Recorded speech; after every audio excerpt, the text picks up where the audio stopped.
Hər vaxtınız xeyir olsun. YouTube, Instagram və TikTok hesablarımı takib edib, videolardan yararlanıb dostlarınızla paylaşmağı unutmayın. Bugün OTK sınağına düşmüş. Gəlin bu sualın izahına baxaq. Sual 9-10-cu siniflərin blok imtahanına salınıb. Burada bizdən bax bunu istəyirlər. Bu ifadəni gəlin vurub açaq.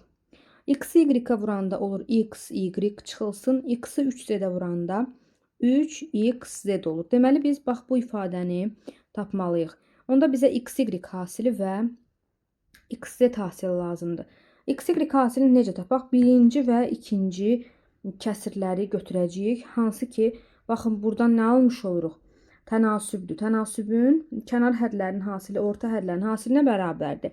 Belə çıxır ki, buradan XY bərabər 5 dəfə 3 15. Aparıb aşağıda yerinə qoyacağım. XY-in 15 çıxılsın. Daha sonra götürürəm, baxın bu nisbətləri, bu nisbətlə bu nisbəti çarpaz yenə vururam. XZ bərabərdir 10 alınacaq. XZ bərabərdir 10. Aparıb aşağıda da XZ-in yerinə 10 qoyacağım. Olacaq 15 çıx 3 vur 10. 3-ü 10-a vuranda 30 edər. 15-dən 30 çıxarıq. -15 olar. Düzgün cavab C variantıdır.